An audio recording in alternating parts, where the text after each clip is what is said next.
मेरे प्रिय भाइयों, मैं आपका बहुत समय नहीं पर एक छोटा सा समय लेकर मैं आपको कुछ बताना और सिखाना चाहता हूँ। मैं आपको बताना चाहता हूँ कि परमेश्वर कितना महान धीरज धरने वाला परमेश्वर है। अब बात यह आती है कि धीरज है क्या। मेरे प्रियो, मैं आपको बताना चाहता हूँ कि जो धीरज है वो आपसे समय मांगता है, वो इंतज़ार करवाता है। अब जैसा कि मैं आपको धीरज के विषय समझाना चाहता हूँ कि जैसे एक किसान किसी फसल का बीज बोता है तो उस फसल का बीज बोने के तुरंत बाद फल की चाहत नहीं रखता, क्योंकि वो जानता है कि उस फल को पकने तक मुझे इंतज़ार करना होगा। वो घबराता नहीं और परेशान नहीं होता कि अभी मुझे कब तक जो बीज बोया है उसका फल मिलेगा, क्योंकि वो जानता है कि जो मैंने बीज बोया है वो अभी अंकुरित होगा, फिर बढ़ेगा, फिर उसमें फूल लगेंगे और फिर उसके बाद फल आएंगे और फल आने के बाद वह पकेगा। उसके बाद मुझे उस बीज का, उस मेहनत का मुझे फल मिलेगा। इसलिए वो धीरज धरता है। जैसा कि हम सब जानते हैं, अगर हम किसी आम का या फिर किसी का पेड़ लगाएं तो हमें उस पेड़ को लगाने के तुरंत बाद फल नहीं मिलते मेरे प्रियो। उस पेड़ को लगाने के बाद हमें धीरज के साथ जोहना पड़ता है, इंतज़ार करना पड़ता है। और जब हम धीरज के साथ जोहते हैं, इंतज़ार करते हैं, तो वो सही समय आता है जिसमें हमें उसका फल मिलता है। मेरे प्रियो, जैसा कि हम बहुत बार जब दुआ करते हैं और देखते हैं कि हमने प्रार्थनाएं की पर कुछ काम नहीं हुआ, तो हम घबराते हैं, परेशान होते हैं और यह कहकर उतावली होते हैं कि हमने दुआ किया लेकिन अब तक कुछ हुआ नहीं।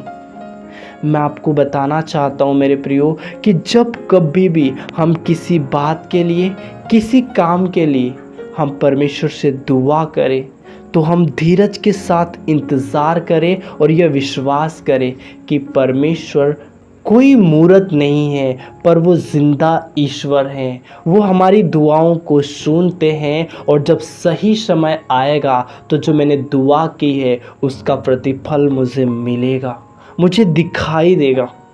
मैं अब आपको बताना चाहता हूँ कि परमेश्वर कैसा बड़ा धीरज धरने वाला परमेश्वर है। हम सब जानते हैं, जो बाइबल पढ़ते होंगे, कि बाइबल कहती है कि परमेश्वर क्रोध करने में धीरजवंत है। वो विलंब से क्रोध करते हैं। जैसा कि मैंने आपको पहले बताया कि जो धीरज है वो समय मांगता है और बाइबल कहती है कि वो क्रोध करने में विलंब करते हैं। लेकिन क्या आपने कहीं परमेश्वर के धीरज को देखा है? मेरे प्रियो, मैं आपको उस धीरज के विषय में बताना चाहता हूँ जहाँ परमेश्वर धीरज धरते हैं। और ऐसा नहीं है कि केवल परमेश्वर एक ही जगह और एक ही बात में धीरज धरते हैं, बल्कि परमेश्वर हर एक बात में धीरज धरते हैं। बाइबल कहती है कि वो दोबारा इस धरती पर आने के विषय में भी धीरज धरते हैं, क्योंकि वो नहीं चाहते कोई नाश हो, परंतु हर एक को मन फिराव का अवसर मिले। सोचिए मेरे प्रियो, अगर परमेश्वर अभी आ जाए तो हम में से जितने गुनाहों में हैं, क्या हम प्रभु के साथ जा सकेंगे? इसी कारण परमेश्वर धीरज धरते हैं ताकि हम सब अपना मन हर एक बुराई से फिराकर परमेश्वर की ओर लगा सके और परमेश्वर के साथ जाने के लिए हम पूरी तरह से तैयार रह सके। मेरे प्रियो, मैं आपको परमेश्वर के धीरज के विषय में ये बताना चाहता हूँ, क्योंकि जितने बाइबल पढ़ते होंगे वो अब्राहम के विषय जानते होंगे कि जब परमेश्वर ने अब्राहम को 75 वर्ष की आयु में चुनते हैं तो परमेश्वर उसे एक देश को दिखाते हैं और कहते हैं, तू इस कनान देश को चला जा, क्योंकि मैं तुझसे एक बड़ी जाति को उत्पन्न करूँगा। अब्राहम जो 75 वर्ष का था और उसकी पत्नी भी जो बहुत आयु की हो चुकी थी, वो बाज थी और उससे कोई पुत्र उत्पन्न नहीं होता था। लेकिन बाइबल कहती है कि परमेश्वर इस प्रकार कहते हैं कि मैं तेरे वंश को इतना बढ़ाऊंगा कि वो पृथ्वी के धूल के कणों के समान अनगिनत होंगे। आकाश में जितने तारे हैं उनके समान बहुत होंगे। जो मेरे प्रियो हम देख सकते हैं उत्पत्ति 13 अध्याय का 16 पद, जिसमें परमेश्वर अब्राहम से इस प्रकार कहते हैं, मैं तेरे वंश को पृथ्वी की धूल के किनकों के समान बहुत करूँगा। यहाँ तक कि जो कोई पृथ्वी के धूल के किनकों को गिन सकेगा वही तेरा वंश भी गिन सकेगा। और एक वचन है उत्पत्ति 22 अध्याय का 17 पद, जिसमें परमेश्वर अब्राहम से कहते हैं कि मैं तेरे वंश को आकाश के तारागण के समान करूँगा। मेरे प्रियो, परमेश्वर अपने इन वचनों के द्वारा अब्राहम से ये कहना चाहते हैं कि मैं तेरे वंश को इतना बड़ा बनाऊंगा कि वो पृथ्वी के धूल के किनकों के समान बहुत और आकाश के तारों के समान अनगिनत होंगे। तो देखिए मेरे प्रियो कि जब परमेश्वर अब्राहम से ऐसा करने की वायदा करते हैं, प्रतिज्ञा करते हैं, तो उस वायदे को कैसे पूरा करते हैं, कितने महान धीरज के साथ पूरा करते हैं। क्या आपने बाइबल को पढ़ते हुए कभी आपने देखा है?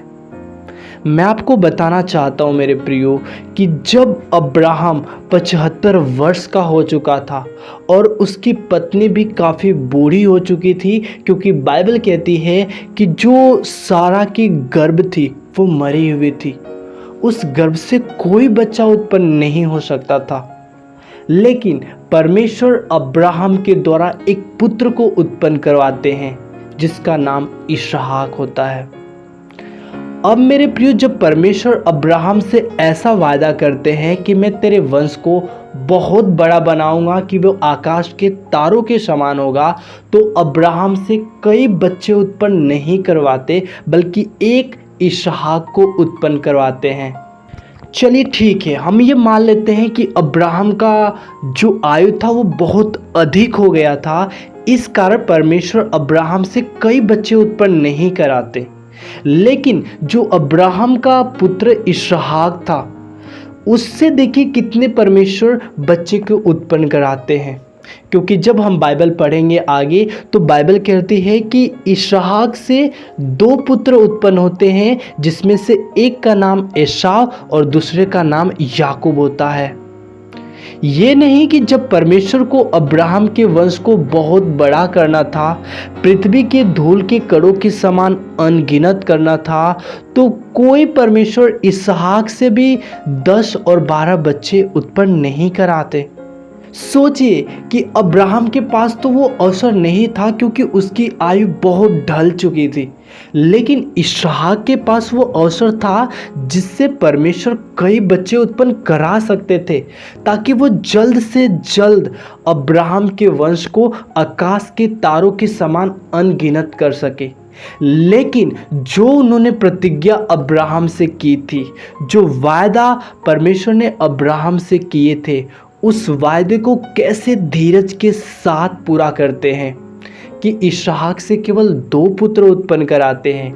उसके बाद उन दोनों पुत्रों से और भी बच्चे उत्पन्न होते हैं। लेकिन हम इसमें देख सकते हैं कि परमेश्वर अपने वायदे के विषय, परमेश्वर ने जो वचन अब्राहम को दिया, उस वचन के विषय वो उतावली नहीं करते कि मैं कब जो अब्राहम से कहा है उसे शीघ्रता से पूरा कर सकूं, पर धीरज के साथ उस काम को करते हैं जो परमेश्वर ने अब्राहम से करने की वायदा किए थे। मेरे प्रियो, मैं आपको बताना चाहता हूं कि जब हम आगे पढ़ेंगे तो परमेश्वर ने सच में अब्राहम के वंश को इतना बढ़ाया कि जो बहुतायत के कारण गिने नहीं जा सकते थे। परमेश्वर इतना महान होकर भी धीरज धरते हैं, क्योंकि बाइबल कहती है, जब हम मत्ती 5 अध्याय के 34 और 35 पद को पढ़ेंगे तो उसमें बाइबल स्पष्ट कहती है कि जो स्वर्ग है वो परमेश्वर का सिंहासन है और जो पृथ्वी है वो परमेश्वर के चरणों की चौकी है। सोचिए मेरे प्रियो कि इस वचन के द्वारा हमें ये पता चलता है कि परमेश्वर कितना महान है। वो इतना बड़े हैं कि जो स्वर्ग है वो परमेश्वर की बैठने का स्थान है और जो पृथ्वी है वो उनके पांव रखने की जगह है। और इतना महान होकर भी वो कैसा महान धीरज धर रहे हैं, और हम मनुष्य होकर धीरज नहीं धर सकते। हम इतना उतावली करते हैं जैसे कि हम बहुत बड़ा हैं और हमारे कामों में देरी नहीं होना चाहिए। मेरे प्रियो, हम जब कभी भी दुआ करें, हम उतावली न बने कि अब तक काम क्यों नहीं हुआ, पर हम धीरज धरे, विश्वास करें कि प्रभु जब उस कार्य का पूरा होने का समय आएगा तो परमेश्वर उसके समय पर उसे पूरा करेंगे। मैं सच कहता हूँ, अगर आप अपने कामों को परमेश्वर की इच्छा पर छोड़ेंगे तो वो काम इतना बेहतर तरीके से होगा जिसके विषय में आप कल्पना भी नहीं कर सकते। क्योंकि परमेश्वर हमारा वो पिता है जो हमारा कभी बुरा सोच ही नहीं सकते।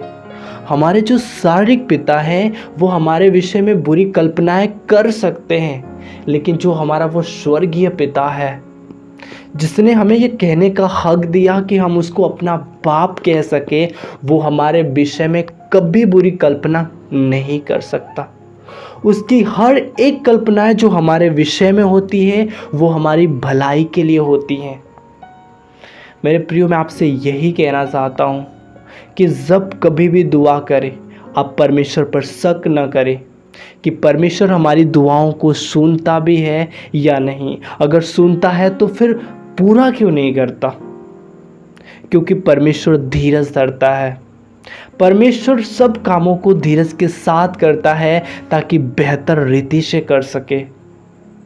जब कभी भी आपके कामों में देरी दिखे ना, आप परेशान ना हो पर आनंदित हो, क्योंकि देरी हो रहा है और वो इसीलिए हो रहा है क्योंकि वो अच्छी रीति से हो रहा है। क्योंकि जो काम बढ़िया तरीके से होता है उस काम को होने में समय लगता है।